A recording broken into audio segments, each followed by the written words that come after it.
يا أيها النبي إنا أرسلناك شاهدا ومبشرا ونذيرا وداعيا إلى الله بإذنه وسراجا منيرا وبشر المؤمنين بأن لهم من الله فضلا كبيرا ولا تطع الكافرين والمنافقين ودع أذاهم وتوكل على الله وكفى بالله وكيلا صدق اللہ العظیم۔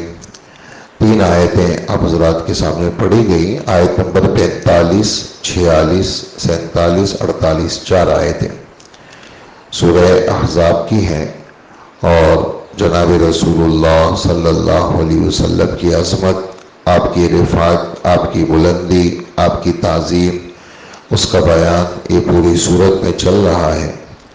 اور آیات کا ترجمہ ہے کہ اے نبی، بے شک ہم نے تمہیں ایسا بنا کر بھیجا ہے کہ تم گواہی دینے والے ہو، خوشخبری سنانے والے ہو، اور دوزخ کے عذاب سے ڈرانے والے ہو، اور اللہ کے حکم سے لوگوں کو اللہ کی طرف بلانے والے ہو، اور روشنی پھیلانے والے چراغ ہو۔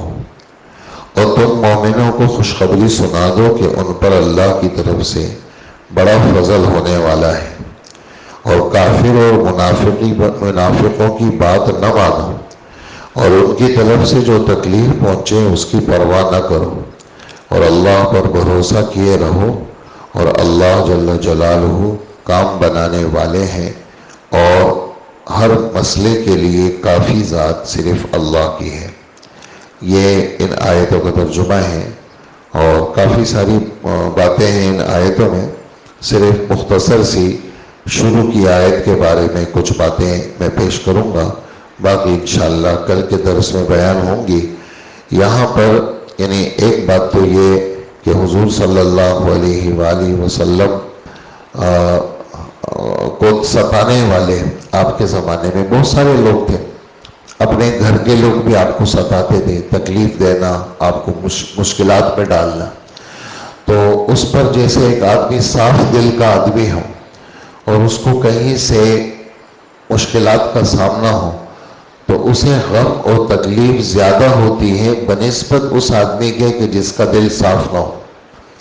ہمارے نبی صلی اللہ علیہ وسلم کا 100% دل صاف تھا، اور جب دائیں بائیں سے کچھ بات ایسی کوئی تانے کی، اس طرح کی کوئی بات سامنے آتی تھی تو تکلیف زیادہ ہوتی تھی آپ کو۔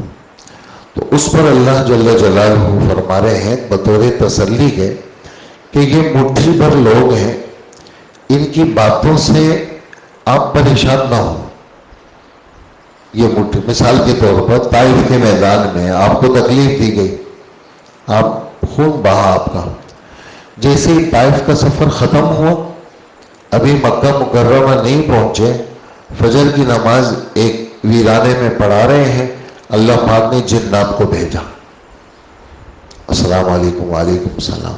کون ہیں ہم لوگ؟ جنات ہیں، عراق سے آئے، اور ہمارے لیے آسمانوں میں بندشیں ہو گئی ہیں۔ ہم یہی حیران تھے کہ زمین پہ کیا واقعہ پیش آئے۔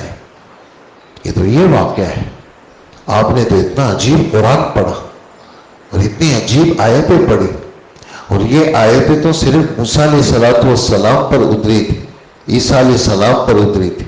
اس کے بعد سے تو یہ 500-600 سال کا فاصلہ، اس میں تو ہم نے کچھ سنا ہی نہیں۔ اور جی اللہ کے رسول نے بات کی، جنات مسلمان ہو گئے۔ تو یہ بتانے کے لیے کہ اگر طائف کے اتنے سے لوگ ہیں، اگر وہ آپ کو ستاتے ہیں تو آپ کیوں پریشان ہوتے ہیں؟ ہم تو کہاں سے لوگ آپ کے پاس لائیں گے، اور آپ کی قدر ہمارے پاس ہے۔ دنیا والوں کو کیا پتا آپ کا؟ دنیا والوں کو آپ کا دنیا والوں کا کبھی کبھار آدمی دیکھتا ہے اپنے بالکل قریب لوگ آدمی کو ستاتے ہیں، اور کہاں سے اللہ پاک اکرام بھیج رہے ہوتے ہیں۔ تو یہ اللہ پاک بتانا چاہتے ہیں کہ یہ قریب لوگ جو آپ کو ستا رہے ہیں، ان کے ستانے سے آپ کا دل غمگین نہیں ہونا چاہیے۔ ان کے ستانے میں ہماری حکمت ہے، اور یہ جو دور سے لوگ آپ کے پاس آ رہے ہیں نا، یہ سمجھ لو ہمارا اکرام ہے۔ پھر آپ مکہ مکرمہ پہنچے. اس کے کچھ دنوں کے بعد جبرائیل علیہ السلام کو بھیجا اور آپ کو اٹھا کر کے کہاں لے گئے؟ بیت المقدس لے گئے. اور وہاں سب نبیوں کو اللہ نے جمع کیا. 1.25 لاکھ نبیوں کے آپ امام بن گئے. اور پھر آسمانوں پہ لے گئے جی، عرش پہ لے گئے، جنت پہ لے گئے. اللہ پاک کی ذات سے ہم کلامی ہوئی، فرشتوں نے سلام کیا، اور ساری پورا نظم آپ کے موافق. تو یہ بتانے کے لیے کہ یہ اکا دکا چھوٹے موٹے لوگ جو ہیں، یہ آپ کے لیے وہ نہ ہو. جیسے آدمی گاڑی چلا رہا ہوتا ہے تیز، تھوڑا بہت اکا دکا کوئی پتھر آ جائے تو آدمی کہتے ہیں پتھر کیوں آئے؟ کوئی پتھر تو آئے گا. آپ جو 160 کی سپیڈ سے چل رہے ہو تو کہیں تھوڑا بہت تو آئے گا، تاکہ تھوڑی سی آپ کی سپیڈ کیا ہو جائے، تھوڑی سی ہلکی ہو جائے، اور آپ سپیڈ کے اندر اللہ کو یاد کریں تو اللہ کے ساتھ جڑ جائیں. تو یہ اللہ پاک کی ذات ہے کہ آپ یہ چھوٹی چھوٹی باتوں سے، لوگوں کی باتوں سے غمگین نہ ہو. آپ کیا ہیں اب سنیے ذرا. آپ کو تو آپ یہ ہے، آپ شاہد ہیں. ابھی شاہد میں اتنی ساری باتیں ہیں کہ بس آج کا درس شاہد میں ہی گزرے گا. آج کا درس شاہد ہی میں گزرے گا. آپ گواہ ہیں. کس بات کے گواہ ہیں؟ کل قیامت کے دن اللہ جل جلالہ نبیوں سے پوچھیں گے. کل قیامت کے دن اللہ جل جلالہ نبیوں سے، یہ بات جو میں بھی کر رہا ہوں آپ کو، میں اپنی طرف سے کیسے کر سکتا ہوں؟ کوئی کر سکتا ہے قرآن پاک میں اپنی طرف سے بات؟ یہ بات جو میں بھی کر رہا ہوں یہ بخاری شریف کی بات ہے، ابھی جو میں بھی سنا رہا ہوں آپ کو، کہ کل قیامت کے دن اللہ جل جلالہ حضرت نوح علیہ السلام سے، نبیوں سے پوچھیں گے آپ لوگوں نے میری بات پہنچائی ہے؟ اب یہ بخاری شریف میں ہے، قرآن پاک میں اس کا اشارہ ہے. فَلَنَسْأَلَنَّ الَّذِينَ أُرْسِلَ إِلَيْهِمْ وَلَنَسْأَلَنَّ الْمُرْسَلِينَ. ہم ضرور بالضرور امتیوں سے بھی پوچھیں گے کہ نبیوں نے تبلیغ کی تھی، اور ہم ضرور بالضرور پیغمبروں سے بھی پوچھیں گے کہ تم نے میرا پیغام پہنچایا تھا. تو حضرت نوح علیہ السلام کہیں گے جی اللہ پاک میں نے تو 950 سال تبلیغ کی ہے، میں نے تو پہنچایا ہے. تو امتیوں سے پوچھیں گے یہ میرا پیغمبر آیا تھا، 950 سال تبلیغ کی ہے، انہوں نے میری بات پہنچائی ہے؟ تو امت کیا کہے گی؟ ما جاءنا من بشیر ولا نذیر. ہمارے پاس کوئی نہیں آیا، سب ایسے ہی ہے. جیسے آج کل دنیا والے نا، کوئی سچی بات ہو کہہ رہے نہیں سب جھوٹ ہے، نعوذ باللہ. یہ جو کرتے ہیں نا یہ مولوی لوگ جو مسجدوں میں، سب ایسے ہی ہے. ہاں ذرا تھوڑا سا 2-4 انگلش کے لفظ آ گئے اور جناب اسٹائل تھوڑا سا بیان کا آ گیا اور سب چیزوں کا انکار کر لیا. ہم بھی کہتے ہیں واہ بھائی کیا بات ہے، کیسے ٹاپک پہ بات کر رہے ہیں، دیکھو، اور کیسا علم ان کو اللہ نے دیا. اس بیچارے کو جو قرآن و حدیث کی صریح چیزوں کا منکر بنتا ہے اور دوسرے لوگوں کو انکار کی دعوت دیتا ہے، وہ تو اس سے بڑا گدھا تو دنیا میں ہے نہیں کوئی. تو وہ کہیں گے کچھ نہیں، ہمارے پاس کوئی نہیں آیا. اس وقت اب نبی نعوذ باللہ ایک طرح سے آپ سمجھے کہ عدالت میں کھڑے ہو گئے اور نبیوں کے خلاف جرح ہو گئی. اپنے لوگوں نے نبیوں کو کہا کہ آپ نے ہمیں جو ہے نا کچھ نہیں کہا، کوئی نہیں پہنچائے. اب کون گواہی دے گا؟ اللہ اکبر. اللہ جل جلالہ قرآن پاک میں 17ویں پارے کی آخری آیت میں یہ بات فرما رہے ہیں کہ یہ جو امت ہے نا یہ زبردست امت ہے، یعنی ہم آپ لِتَكُونُوا شُهَدَاءَ عَلَى النَّاسِ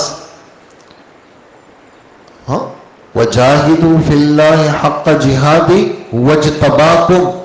اللہ نے تمہارا انتخاب کیا ہے. کس کو کہہ رہے ہیں؟ مجھے آپ کو کہہ رہے ہیں. قرآن ہم سے مخاطب ہے. وَاجْتَبَاكُمْ، تمہارا انتخاب ہوا ہے. اے مسجد علی کے سننے والوں یہ بیان سن لو، یہ بات، تم منتخب ہو، چنے ہوئے لوگ ہو. وَمَا جَعَلَ عَلَيْكُمْ فِي الدِّينِ مِنْ حَرَجٍ. اس مذہب اسلام کے اندر کوئی تنگی نہیں رکھی اللہ نے. ایسا نہیں ہے کہ بہت مشکل احکامات ہو، ایسی بات نہیں ہے. ملت ابیکم ابراہیم، اس میں بہت ساری باتیں تمہارے باپ ابراہیم علیہ السلام کی ملت کی ہیں. هو سماکم المسلمین، اور ابراہیم علیہ السلام نے تمہارا نام مسلمان رکھا ہے. ابراہیم علیہ السلام نے تمہارا نام مسلمان رکھا ہے. ربنا وجعلنا مسلمین لک ومن ذریتنا امۃ مسلمۃ لک، اے اللہ مجھے اور اسماعیل کو مسلمان بنا اور میری اولاد میں سے بھی امت مسلمہ کو پیدا فرما. وَسَمَّاكُمُ الْمُسْلِمِينَ من قبل، اس قرآن سے پہلے بھی تمہارا نام مسلمان اور اس قرآن کے اندر بھی تمہارا نام مسلمان. لِيَكُونَ الرَّسُولُ شَهِيدًا عَلَيْكُمْ، حضرت محمد مصطفیٰ صلی اللہ علیہ وسلم تمہاری گواہی پر گواہی دیں گے. وَتَكُونُوا شُهَدَاءَ عَلَى النَّاسِ، اور تم امتوں کے خلاف گواہ بنو گے کہ اے نوح علیہ السلام کی امت تم جھوٹ بولتے ہو. حضرت نوح علیہ السلام 950 سال تبلیغ کر چکے ہیں. وَتَكُونُوا شُهَدَاءَ عَلَى النَّاسِ. اللہ اکبر، تو بہت بڑی بات ہے. یہاں دوسرا پارہ، وَكَذَلِكَ جَعَلْنَاكُمْ أُمَّةً وَسَطًا لِتَكُونُوا شُهَدَاءَ عَلَى النَّاسِ، ہم نے تمہیں ایک بہترین معتدل امت بنا کے بھیجا ہے تاکہ تم کل قیامت کے دن گواہ بنو. فَكَيْفَ إِذَا جِئْنَا، پانچواں پارہ، فَكَيْفَ إِذَا جِئْنَا مِنْ كُلِّ أُمَّةٍ بِشَهِيدٍ، ہم ہر امت سے گواہ چن چن کے لیں گے اور اے پیغمبر ہم آپ کو گواہ بنائیں گے. تو حضور صلی اللہ علیہ وآلہ وسلم یہ ہم گواہی دیں گے. اب اس پر نوح علیہ السلام کی امت کہے گی ہم تو ان کو مانتے نہیں تھے، ہمارے اور ان کے درمیان تو ہزاروں سال کا فاصلہ ہے، گواہی تو اس کی قبول کریں گے جنہوں نے آنکھوں سے دیکھا ہو. یہ 4-5 ہزار سال جو بیچ میں گزرے ہیں انہوں نے تو کچھ دیکھا نہیں، یہ کیسی گواہی دے رہے ہیں؟ تو وہ انکار کریں گے. کون؟ نوح علیہ السلام کی امت. یہ جو بات ابھی سن رہے ہیں نا، یہ والی بات، یہ بخاری شریف میں حدیث میں لمبی ایک حدیث ہے، میں نے اس کا ایک ٹکڑا آپ کو سنا رہا ہوں.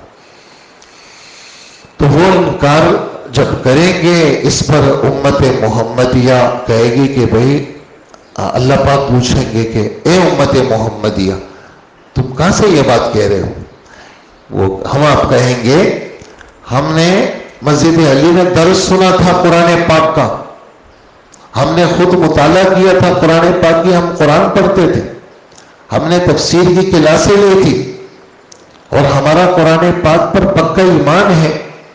ہمارے نبی نے ہمیں سچی سچی باتیں بتائی ہیں اور ہمارے دل کا یقین بالکل پختہ ہے کہ ہمارے نبی نے جھوٹ نہیں بولا، ہمارے نبی نے جھوٹ نہیں بولا. اس پر اللہ پاک حضرت محمد صلی اللہ علیہ وسلم کو بلائیں گے. آپ کی جو یہ امت بات کر رہی ہے یہ سچ کہہ رہی ہے، یہ مسجد علی کے لوگ جو کھڑے ہیں گواہی دے رہے ہیں یہ سچ بول رہے ہیں. تو جناب رسول اللہ صلی اللہ علیہ وسلم کہیں گے ہاں یہ مسجد علی کے جو نمازی ہیں، یہ جو میرے صحابہ ہیں، یہ جو تابعین ہیں اور یہ جو بات کر رہے ہیں یہ سب سچ کر رہے ہیں. یہ ہے محمد صلی اللہ علیہ وسلم کی گواہی. امت کی شہادت پر مہر لگانے کے لیے اللہ پاک نبی کو بلائیں گے. ایک بات یہاں اب آپ کہیں گے اس میں اعزاز کی کیا بات ہے؟ تو اس میں ہم آپ کی کبھی اعزاز ہے کہ اللہ پاک قیامت کے قریب زمانے کے لوگوں کو ہزاروں سال پچھلے لوگوں کے بارے میں پوچھیں گے، ہم گواہی دیں گے، اللہ اس گواہی کو تسلیم کریں گے. پھر ہماری گواہی پر سچائی کی مہر لگانے کے لیے محمد صلی اللہ علیہ وآلہ وسلم کو گواہ بنائیں گے. دیکھیں میرا کوئی مسئلہ ہو، کوئی بھی مسئلہ ہو، میں کہوں گا کہ بھئی یہ پلاٹ میرا ہے، کاغذات میرے نام پہ. سامنے سے ایک آدمی آتا ہے، وہ کہتے ہیں کاغذات میرے نام پہ، آپ تو غلط ہیں، اور اس نے جھوٹے کاغذات بنائے ہوئے، اس نے جھوٹے کا. اب جج میری بات مانے گا، اس کی بات مانے گا، میں دعوے دار ہوں. وہ کہتے ہیں نہیں آپ غلط ہیں. اب اس کے بعد میری میری بات کیسے مانے گا وہ؟ میں تو خود صاحب معاملہ ہوں. وہ کہیں گے کہ بھئی کوئی تیسرے بندے کو لاؤ، آپ سچ بھی کہہ رہے ہو یا نہیں کہہ رہے ہو، کوئی ثبوت لاؤ، کوئی چیز لاؤ کہ ہمیں یہ پتہ چلے کہ بھئی آپ کے کاغذات صحیح ہیں. تو صرف میرے کاغذات کے پیش کرنے سے معاملہ نہیں بنے گا، کوئی تیسرا بندہ آئے گا جس کو گواہ کہتے ہیں، اور اس کی پوری چھان بین ہوگی، اس کی بات قبول کی جائے گی. میں نے تو کاغذات پیش کیے ہیں، میری بات تھوڑی مانیں گے. تو صاحب معاملہ کی بات کو نہیں سنا جاتا، کسی اور کی بات کو سنا جاتا ہے. یہاں حضرت محمد صلی اللہ علیہ وسلم صاحب معاملہ ہے، ان صاحب معاملہ کو کہیں گے آپ گواہی دیں، اور وہ گواہی دے رہے ہیں، اور اللہ پاک اس صاحب معاملے کی گواہی کو قبول کر رہے ہیں. یہ سب سے بڑا اعزاز ہے کہ جج یہ کہے کہ بالکل آپ کھرے آدمی ہیں، آپ کے یہ کاغذات ہم تسلیم کرتے، کوئی گواہ مجھ سے نہ مانگے اور میرے حق میں فیصلہ دے دے. تو ساری دنیا، ساری قوم کہے گی دیکھو یار یہ کتنا کھرا آدمی تھا کہ جج نے تو اس سے گواہی نہیں مانگی. تو حضور صلی اللہ علیہ وآلہ وسلم خود صاحب معاملہ ہے، ان صاحب معاملہ کی گواہی قبول کرنا یہ مطلب ہے شاہد کا.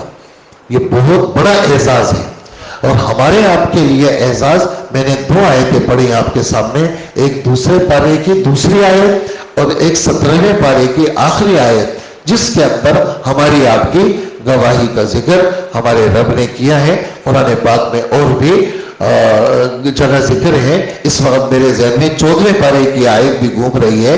وہ کیا ہے؟ وَيَوْمَ نَبْعَثُ مِنْ كُلِّ أُمَّةٍ بِشَهِيدٍ.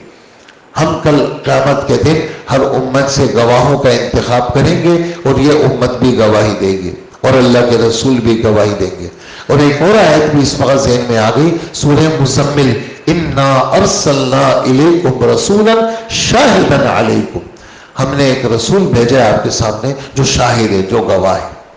اور ایک مطلب شاہد کا ایک اور بھی ہے، تاکہ کل پھر آگے چلے ہم.